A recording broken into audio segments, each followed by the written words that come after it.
to have been able to spend all these years with my cohort and school staff.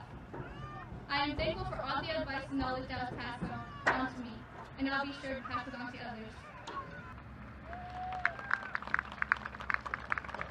As you already know, we have some pretty amazing students. We have amazing artists, musicians, leaders, athletes, and scholars.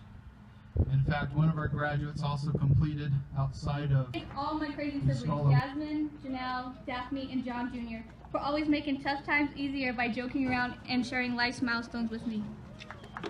Last but not least, Tate and Peck, for always staying by my side when things get hard and motivating me to do things that I want.